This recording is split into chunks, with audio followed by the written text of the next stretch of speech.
Welcome back to Black Movie Recaps. Today I'm going to show you a psychological crime thriller film from 2013 titled, The Call. Spoilers ahead. Watch out and take care. The movie begins by showing a 911 call center called the Hive, with 911 operatives receiving numerous emergency calls from the public. Jordan is one of the competent operators in the office. The opening scenes try to take us through the daily activities of a 911 operative, as some of the incoming calls are frivolous calls from someone probably drunk, and others serious, which are either successful or unsuccessful, as Jordan is unable to prevent a man from committing suicide. A framed photo glimpsed briefly in her apartment suggests that she comes from a police family, laying character foundations involving Jordan's unseen cop father, her handsome LAPD officer boyfriend, Paul, and her charged relationship with an unsympathetic supervisor. We know she's a star when coworkers casually ask her for the institutional code for a multiple stabbing. After finishing her break, Jordan takes a call from Leah Templeton, a pretty blonde teen, reporting a man has broken into her house. Jordan dispatches officers to her house and concocts an elaborate strategy to help her evade the intruder. She tells Leah to enter her room and open the window to make the intruder think she has run away through the window whilst she hides under the bed. The man leaves the room to go chase the young woman upon seeing the opened window. The phone connection between Jordan and Leah got disconnected, and, without thinking, Jordan hits the redial button. The intruder pauses when he hears the phone ring once and then stop. Leah answered it, and now she hears him returning to the room where she hides. The man returns to the room, drags Leah from under the bed and takes the phone. Jordan tries to dissuade him and begs him not to hurt Leah, but he tells her, it's already done, and starts attacking Leah, who starts screaming, and the call ends. Jordan gets devastated and feels responsible for Leah's demise. She gets nightmares and often dreams about Leah's death. The next day, a news report came that the body of the victim was found without a scalp. In the wake of Leah's disappearance and the subsequent discovery of her mutilated body, Jordan suffers a breakdown. Though her colleagues tell her to move on, she no longer trusts her judgment. Emotionally affected by the incident, Jordan tells Paul that she can no longer handle field calls. Paul tries to comfort her and tells her he'll always be there for her. 6 months later, the scene moves to another blonde teenage girl named Casey, who is seen with a friend Autumn, chatting in a mall. They finish their meeting and Autumn leaves, but she forgets her prepaid cell phone behind at the food court. Casey tries to chase her to the car park to give her the phone, but finds out the friend has left. She's suddenly surprised by a car that almost run her over as she drops her smartphone. The man comes out of the car and apologizes to Casey. But as she turns to go, the man immediately drug and kidnaps her. Jordan is still unable to forget her mistake and has started taking sedatives. She has now become a trainer at the Hive and is seen training new recruits, explaining how an operative should be very decisive in the shortest period of time to keep victims or callers safe. She stops to introduce the students to a new 911 operator, but the field trip takes a frightening turn when the new operator answers a call from Casey. The latter found her friend's prepaid cell phone, and she's calling from the car trunk where her abductor has stashed her. The operator who answers doesn't know how to handle the call, and Jordan reluctantly takes over. When Casey cries she will die, Jordan's old anxieties rear their head, but she quickly regains composure and calms Casey down so she can learn more information about Casey's location. Prepaid cell phones lack GPS chips, showing only the location of the cell tower the disposable is connected to. So the police and Jordan have no way of knowing where the moving car is. Dozens of police officers, including Paul and his partner, Officer Jake Devins, mobilized to find Casey. By talking to Casey, Jordan figures out the car is on a highway. It is an older model, the driver was a white man in his 30s, and Jordan forwards the information to Paul and the rest of the team. While the kidnapper drives, Jordan guides Casey through knocking out a taillight. Casey sticks her hand through the hole, signaling people in nearby cars, and attracts the attention of another driver. The woman calls 911, and she gives the operator her location and the car's plates, which turn out to have been switched. Unfortunately, the woman pulls forward to see the driver, and when he notices, he swiftly exits the freeway. Jordan tells Cassie to look around the boot for something to make a trail in order to make it easier to track the car. As she looks, Cassie finds some paint cans, but apparently also finds a shovel in the car, which gets her scared and starts to cry, thinking she's going to get killed and buried with the shovel. Jordan manages to soothe her and tells her to spill the paint through the rear lamp holes. Jordan then forwards the information that there's a white paint coming out of a trunk to the patrol team. This attracts the attention of another motorist, Alan, who notices the mess and alerts the driver. But the driver's shifty behavior arouses his suspicions.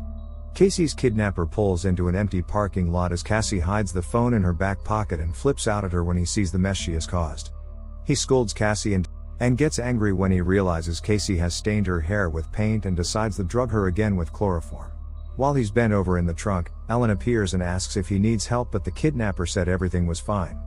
The kidnapper behaves even more weirdly, and Alan, who doesn't look convinced, pretends to leave, but in actuality he tries to call 911. The kidnapper attacks Alan, smashes the phone, and beats the would-be rescuer with a shovel. His bottle of chloroform breaks in the process. He leaves it in the parking lot and he freaks out even more before stealing Alan's car as he wiped the previous car clean in attempt of not leaving any trail. He added Alan's body to Cassie in the trunk thinking he's dead. Casey wakes up in the trunk and freaks out when she sees the body, which awakens Alan and he begins to scream uncontrollably.